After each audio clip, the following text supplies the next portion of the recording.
এই উম্মত তো এক নেকি দিয়া জান্নাতে যাবে। কয় নেকি দিয়া? একটা নেকি দিয়া জান্নাতে যাবে এই উম্মত। অন্য উম্মতের কথা জানি না আমি, এই উম্মত এক নেকি দিয়া জান্নাতে যাবে।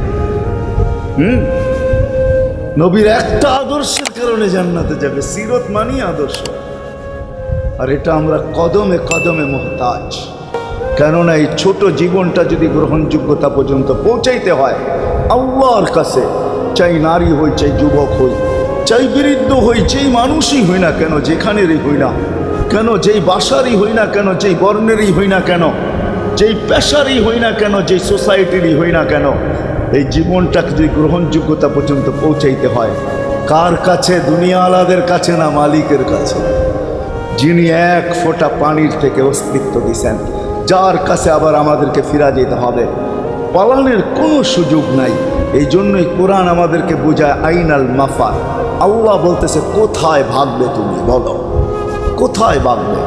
কবির কথাই সত্য, যদিও নাকি পালাও তুমি আকাশেতে লাগিয়ে সিঁড়ি লাগাও যদি আকাশে চলে যাও, তো আল্লাহ বলে তোমার বাগার কোনো সুযোগ নাই।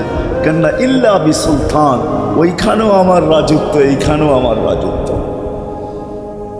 ডাইনো আমার রাজত্ব, বামে আগে পিছে উপরে নিচে সর্বত্র আমার রাজত্ব। আমার রাজত্বের বাহিরে যাওয়ার ক্ষমতা তোমাদের নাই।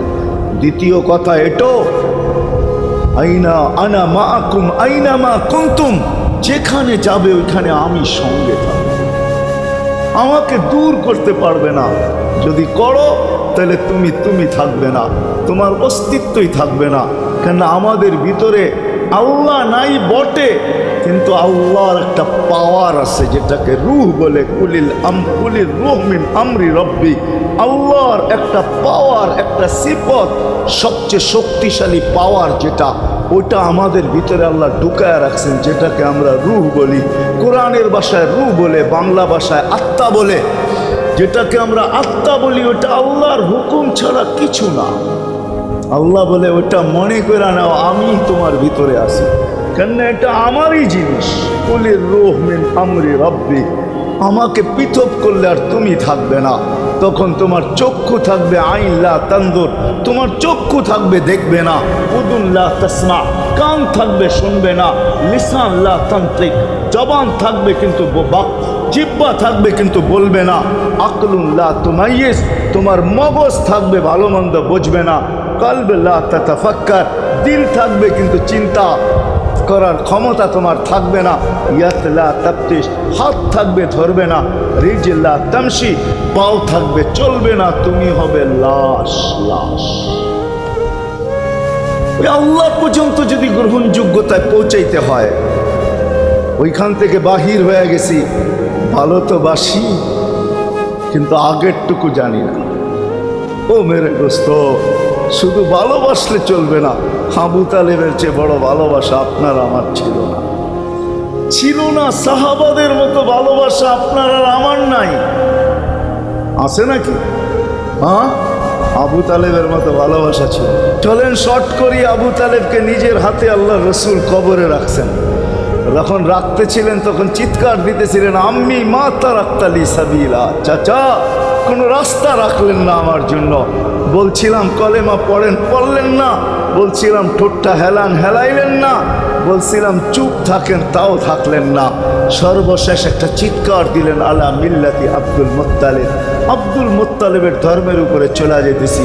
এই কথা বলে দুনিয়ার থেকে বিদায় নিলেন। চুপও যদি থাকতেন তো আমার জন্য কোনো সুযোগ হইতো। চাচা, ও চাচা, আমার জন্য কোনো রাস্তা রাখলেন না।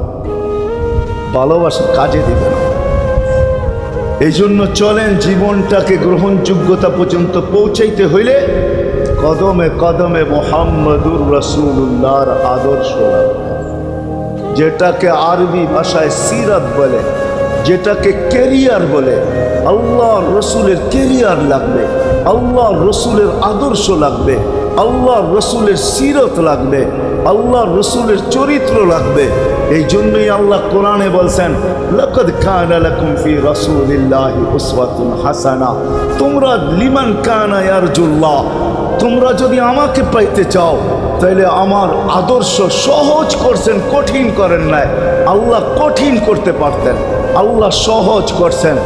কেননা আসলে উদ্দেশ্য ছিল আল্লাহকেই মানা, আল্লাহকে মানা উদ্দেশ্য ছিল। কিন্তু আল্লাহকে চোখে দেখা যায় না, মানবে তো মানবে কি করে? আল্লাহর কথা শোনা যায় না, তো আল্লাহকে মানবে তো মানবে কি করে? আল্লাহকে তো দেখা যায় না, আল্লাহকে তো আল্লাহর কথা শোনা যায় না, আল্লাহকে ধ্যান ধারণায় আনা যায় না, কোনো ধ্যান ধারণার ভিতরে আনা যায় না যে আল্লাহর আকৃতি এরকম। আল্লাহকে ধ্যান ধারণায় আনা যায় না, বর্ণনা দিয়ে শেষ করা যায় না। আল্লাহর বর্ণনা দিয়ে কেউ শেষ করতে পারবে না। কোরআন বড় কিছু আমাদেরকে বুঝাইছেন, অনেক বুঝাইছেন যে আল্লাহর বর্ণনা দিয়ে শেষ করা যাবে না। আল্লাহ শুধু আল্লাহ না, 99 নাম দেখলেই বোঝা যায় যে আল্লাহকে। আল্লাহ শুধু আল্লাহ না, আল্লাহ 99টা পদের অধিকারী। বিদায় আল্লাহ ধরা ছোঁয়ার বাহিরে আল্লাহ মানুষ প্রশ্ন করতে পারে, আপনাকে মানবো তো মানবো কি কইরা, পাবো তো পাবো কি কইরা? তো আল্লাহ আসান করছেন যে আমার নবীর আদর্শের ভিতরে আমি লুকায়িত আছি। ফুলের ভিতরে যেরকম ঘেরান লুকায়িত থাকে, আমার নবীর আদর্শের ভিতরে আমি লুকায়িত। নবীর আদর্শ মানতে থাকবে, আমাকে পাইতে থাকবে। এই জন্যই রসুলুল্লাহর আদর্শ দরকার, সিরাত দরকার, কেরিয়ার দরকার। আর কেন আপনি আদর্শ মানবেন না? জীবনটাই তো আপনার জন্য আমার জন্য ছিল, ঠিক না? চোখের পানি ছিল তো আপনার জন্য, চিৎকার ছিল তো আপনার জন্য, রাত ছিল তো আপনার আমার জন্য, দিন ছিল তো আপনার আমার জন্য। দুনিয়ার কোনো মুহূর্ত নাই যেখানে যে আপনাকে আমাকে ভুলে গেছেন, এমন কোনো মুহূর্ত নাই। আরশে যাইও আপনাকে আমাকে ভুলেন নাই। যখন আরশে গেছে আমার বিবেক বলে ওইখানে হারায়া যাওয়া দরকার ছিল। মুসা আলাইহিস সালামকে আল্লাহ আরশ থেকে নিজেকে দেখানোর জন্য তাজাল্লি দিছেন। শুধু তাজাল্লি, আকৃতি না, তাজাল্লি দিছেন। 40 দিন বেহুশ ছিলেন, 40 দিন, 40 দিন। অথচ বন্ধু দুইজনে পাশাপাশি বসা, কাবা কাউসাইনি আও আদনা ফাদানা ফাতাদাল্লা ফাআওহা ইলা আবদিহি মা আওহা, পাশাপাশি বসা আছেন। তীর ধনুক থাকলে আপনাদেরকে আমি দেখাইতে পারতাম কতটুকু কাছে হয়েছিল। এরকম কাছে হারায় যাওয়া দরকার ছিল। আল্লাহ যখন জিজ্ঞাসা করছেন কি চাইতে আসছেন, আসআলুকা উম্মতি, এইখানে উম্মত চাবো না, চাবো কি? এই সুযোগ পাবো আর পাবো কখন? এই টেবিলে উম্মত না উঠলে উঠবে কোথায়? এরকম কাছে হব তো হব কখন? এত কাছে পাবো তো পাবো কখন? এত কাছে হব তো হব কখন? এরকম পরিবেশ হবে তো হবে কখন? আপনি এরকম খুশি আবার হবেন তো হবেন কখন?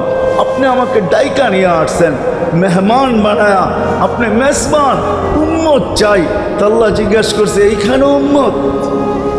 তো যুক্তি দিতেছে আনতা রব্বুল করিম আনান নবিয়্যুর রহিম কাইফা তুদাইয়ু হাদিল উম্মাহ বাইনাল করিম ওয়ার রহিম। শুরুতে আপনি, শেষে আমি। শুরুতে আপনি রব্বে করিম, শেষে আমি নবী রহিম। দুইয়ের মাঝে উম্মত জাহান্নামে চলে যাবে, আমি আমার মনকে বুঝাইতে পারবো না, আমি উম্মত চাই। আল্লাহ সান্ত্বনা দিতেছেন, কাসামতুল কিয়ামতা কিসমাইন, কিয়ামতকে 2 ভাগে ভাগ করছি। আমি জানি আপনি একাই চিৎকার দিবেন কিয়ামতের মাঠে উম্মতি উম্মতি বইলা, আর কেউ উম্মতকে স্মরণ করবে না। নবীরা তো মাকেও স্মরণ করবে না, বোনকেও স্মরণ করবে না, সবাই নাফসি নাফসি বলবে। আপনি উম্মতি বইলা চিৎকার দিবেন। বিদায় কিয়ামত আপনার আর আমার মাঝে ভাগ, আর কারো মাঝে না। সালতো তা সাফি তো সাফা, ওই দিন আপনি চাইতে থাকবেন, আমি দিতে থাকবো। আপনি সুপারিশ করবেন, আমি মঞ্জুর করতে থাকবো। লা ইউখজি কাফি উম্মতি, আপনার উম্মতের ব্যাপারে আপনাকে আমি লজ্জিত করব না। কোরআন আসছে আল্লাহর রসুলের কাছে, অদ্দুহা ওয়াল লাইলি ইদা সাজা মা ওয়াদ্দাআকা রাব্বুকা ওয়া মা ক্বালা। এই সূরার ভিতরেই আছে সাউফা ইউতিকা রাব্বুকা ফাতারদা, আপনাকে আমি রাজি করে ছাড়বো। কোরআন যখন নাজেল হইতেন তো কি অবস্থা হইতো ওলামারা জানে। আল্লাহ রসুল ঘামতে থাকতেন, এতটুকু কষ্ট হইতো, কখনো কখনো বলতেন কাদার রু আইয়া খরুজ, মনে হয় আমার রুটা বাহির হয়ে চলে যাবে। ওই কষ্টের ভিতরে জিবরিল যখন সাউফা ইউতিকা রাব্বুকা ফাতারদা পড়তেছিল, ওইখানেই থামায়া দিছে, জিবরিল থামো। বলছে কেন? সূরা এখনো শেষ হয় নাই। বলছে থামো, আল্লাহ আমাকে রাজি করতে চাইতেছেন, আমি এই মুহূর্তেই আল্লাহর কাছে কিছু চাইতে চাইতেছি। বলছে তোমাকে সাক্ষী রেখা। বলছে কি চাবে? তো চিৎকার দিয়া বলতেছে ইলাহি লান আরদা, ইলাহি লান আরদা হাত্তা ইয়াকুনা ওয়াহিদ মিন উম্মতি ফিন নার। ও মাবুদ, ও ইলাহি, ও আল্লাহ, এক উম্মত জাহান্নামে থাকা পর্যন্ত আপনার উপরে রাজি হব। আল্লাহ, এক উম্মত থাকা পর্যন্ত রাজি হব না। যে আরশে যায় বলে না, কিয়ামতের মাঠেও বলবে না। উম্মতি চিৎকার দিবে, হাসান হোসাইন দিবে না। হাসান হোসাইন কলিজার টুকরা ছিল, কোনো একদিনের কাহিনী। হাসান হোসাইন জিজ্ঞাসা করছে, নানা যান আপনি উত্তম না আমরা উত্তম? আল্লাহ রসুল সাদা সিধা জবাব দিছে, আমি উত্তম, আমি সাইয়্যিদুল আউয়ালিন ওয়াল আখিরিন, আনা সাইয়্যিদা উলদি আদম, লিওয়াউল হামদি বিয়াদি ইয়াউমাল কিয়ামা। হায় হায়, আল্লাহর জান্ডা কিয়ামতের দিন আমাদের নবীজির হাতে থাকবে। মাধবদের মানুষ বোঝেন আমি যেটা বুঝাইতে চাইতেছি। ওই হাসান হুসাইনের খবর নিবেন না, নিবে উম্মতের খবর। জিজ্ঞাসা করছে, নানা যান আপনি উত্তম না আমরা? আল্লাহ রসুল বলছে, আমি উম্মত। দুইজনে হাসতে হাসতে কুটা কুটা। আল্লাহ রসুল বলছে, এত হাসো কেন? জবাব হয় নাই। মানি আমরা দুইজন উত্তম। কি কইরা তোমরা দুইজন উত্তম? প্রমাণ। আমাদের আম্মাজানকে চিনেন? তা আম্মার পরিচয় দিয়া বলতেছে, উম্মুকা লাইসা বিশাই। আমাদের আম্মার সামনে আপনার আম্মা কিছুই না। আমাদের আব্বাকে চিনেন? আব্বার পরিচয় দিয়া বলতেছে, আবু কালাইসা বিশাই। আপনার আব্বা আমাদের আব্বার সামনে কিছুই না। আমাকে নানা জানতে চিনেন? চিনেন আমাদের নানা জানকে? আমাদের নানা জানের সামনে জাদ্দু কালাইসা বিশাই। আপনার নানা জানের তো মানুষ নামই জানে না। অনেকে আছে এখানে আল্লাহ রসুলের নানার নাম জানে না। জানেন? জানে না। আপনার নানার নামই মানুষ জানে না। আমাকে নানা জানকে চিনেন? তো দুইজনকে উঠায়া কোলে নিয়ে চুমা খাইতেছেন আর বলতেছেন, তোমরাই উত্তম মহিলা। হায় হায়, ও মাধবদীর মানুষ যে কিয়ামতের মাঠে বলতেন,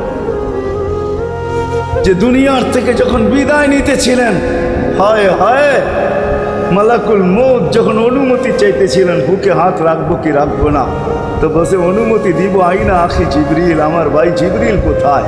তো বলছে, দেখা আসছি ফি সামাইল উলা, প্রথম আকাশে। একটু পরে উনি সালাম দিয়া ঢুকছেন, ওনার চোখে পানি ছিল।